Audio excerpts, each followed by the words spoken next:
Very good morning అండి. నేను doctor Ramesh, senior consultant neurosurgeon, Medicover hospitals, Secunderabad. ఈరోజు మనము బ్రెయిన్‌లో వాటర్ వచ్చాయి అని యూజువల్లీ అందరూ డిస్కస్ చేస్తూ ఉంటారు. ఏం చేయాలి? ఎలా చేయాలి? ఎస్పెషల్లీ పిల్లల్లో వస్తాయి, పెద్దోల్లో వస్తాయి. మనము అప్పుడు వచ్చినప్పుడు ఏం యాక్షన్స్ ఉంటాయి? ఏం చేయగలుగుతాము? అనేదే పాయింట్. ఈ బ్రెయిన్‌లో వాటర్ ఉన్న అప్పుడు ఫస్ట్ కాజ్ కనుక్కోవాలి. కాజ్ అంటే బ్రెయిన్‌లో దానికో పనుంది. దానికనే వాటర్ ఉన్నాయి. ఒక దగ్గర ప్రొడ్యూస్ అయ్యి, ఒక దగ్గర సర్క్యులేట్ అయ్యి, ఒక దగ్గర అబ్జార్బ్ అయితాయి. సో, ఈ ప్రొడక్షన్, సర్క్యులేషన్, అబ్జార్ప్షన్‌లో ఏదైనా తేడా ఉంటే వాటర్ అక్యుములేట్ అవుతుంది. సో, ప్రొడక్షన్‌లో ఏముంది? ప్రొడక్షన్‌లో వాటర్ ఉన్నప్పుడు చాలా ఎక్కువ వాటర్ అయిపోయి, ప్రెషర్ అయిపోయి అంటే ఇప్పుడు ఫర్ ఎగ్జాంపుల్ 100 ఎంఎల్ ప్రొడ్యూస్ చేయాలి. అది 1 లీటర్ ప్రొడ్యూస్ చేస్తుంది. అప్పుడు ప్రెషర్ ఎక్కువ, వాటర్ స్పేస్ ఎక్కువ నిండిపోయి ఇబ్బంది అవుతుంది. లేదా సర్క్యులేషన్ వెళ్ళాలి. ఈ ఈ దారిలో గడ్డొచ్చేసింది. సో, అబ్జార్ప్షన్ రీచ్ అయ్యే లోపల గడ్డొచ్చేసి ప్రెషర్ పెరిగిపోయి బ్రెయిన్ డ్యామేజ్. లేదా ఇన్ఫెక్షన్ అయ్యి అబ్జార్ప్షన్ కెపాసిటీ తగ్గిపోయింది. అబ్జార్ప్షన్ కెపాసిటీ తగ్గిపోయిందని ప్రొడక్షన్, సర్క్యులేషన్ ఏం ప్రాబ్లమ్ లేదు. సో, ప్రెషర్ పెరుగుతుంది. Any pressure inside the brain. So, వాళ్ళు యూజువల్లీ కళ్ళు కిందికే చూస్తుంటారు. వాంతులైతూ ఉంటాయి. వాంతి అయిపోయినాక హెడేక్ తగ్గిపోతది. కాలు చేయి మూవ్‌మెంట్ తగ్గుతది. ఇరిటబిలిటీ. పిల్లల్లో అయితే ఫీడ్ యాక్సెప్ట్ చేయరు. ఎక్సెసివ్ క్రై అంటే అన్‌కన్సోలబుల్ క్రై. మీరు యూజువల్లీ ఎట్లా కన్సోలబుల్ అంటే దేనికోసమన్నా ఏడుస్తుంటే మీరు బొమ్మ చూపించగానే కార్ చూడు, లైట్ చూడు అనగానే they stop crying. But they have constant headache due to increase pressure. అప్పుడు అన్‌కన్సోలబుల్ క్రై ఉంటది. సో, పెద్దోళ్ళలో డిపెండ్స్ అపాన్ ఎస్పెషల్లీ 60, 70 ఇయర్స్ దాటిన తర్వాత there we call as normal pressure hydrocephalus. ఎందుకంటే వాటర్ అక్యుములేట్ అయినా ప్రెషర్ పెరగదు. That is called normal pressure hydrocephalus అంటేనే water accumulate అయ్యి ప్రెషర్ పెరుగుతాయి. దానికి ఏం యాడ్ చేసాము? ప్రెషర్. నార్మల్ ప్రెషర్ హైడ్రోసెఫలస్ అని ఎందుకు యాడ్ చేస్తున్నాము? ఎందుకంటే బ్రెయిన్ స్ట్రెంక్ అయిపోయి బోన్‌లో ఉన్న బోన్ దాంట్లో క్యావిటీలో ఇట్ కెన్ అకామిడేట్ మోర్. ఎంత అకామిడేట్ చేస్తే అదవుతుంది. సో, మనకి ప్రెషర్ తెలిసే లోపల చాలా ప్రాబ్లమ్స్ వచ్చేస్తాయి. ఏంటి?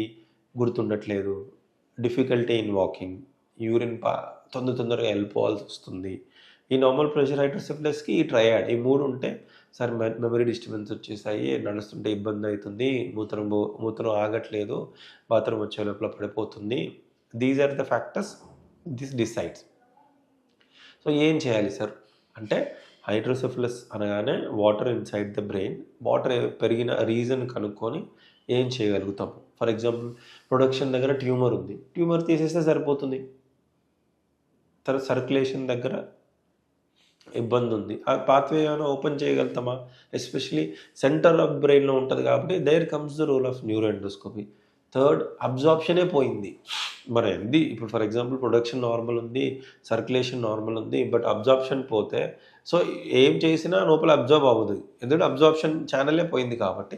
అప్పుడు బయట నుంచి అంటే తలలోంచి కడుపులోకి, తలలోంచి హార్ట్‌లోకి, తలలోంచి లంగ్స్‌లోకి ఏదో ఒక క్యావిటీకి వాటర్ డ్రైన్ చేసి ప్రెషర్ తగ్గియాలి. So, most common role of hydrocephalus treatment ఏదంటే shunt, neuro endoscopy. Neuro endoscopy role ఎప్పుడొస్తది? అబ్జార్ప్షన్ బానే ఉంది, ప్రొడక్షన్ బానే ఉంది. బట్ సర్క్యులేషన్‌లో ప్రాబ్లమ్ ఉంది. అంటే ఏదైనా గడ్డొచ్చి అతుక్కుంది, లేదా ఇన్ఫెక్షన్ అయ్యి అతుక్కుపోయింది. సో, మనం బైపాస్ చేస్తాం. ఎందుకంటే అక్కడ అబ్జార్బ్ అయిపోతుంది కదా! మనం ఓన్లీ అక్కడ రీచ్ అవ్వడమే problem.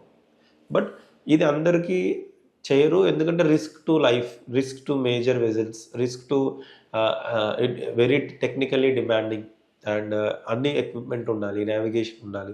So that it works well. Endoscopy చేసినా we always tell shunt require అవ్వచ్చేమో. షంట్ చేసినా వి ఆల్వేస్ టెల్ ఎండోస్కోపీ అవసరం పడొచ్చేమో. సో, ఈ నెక్స్ట్ ఈజ్ షంట్.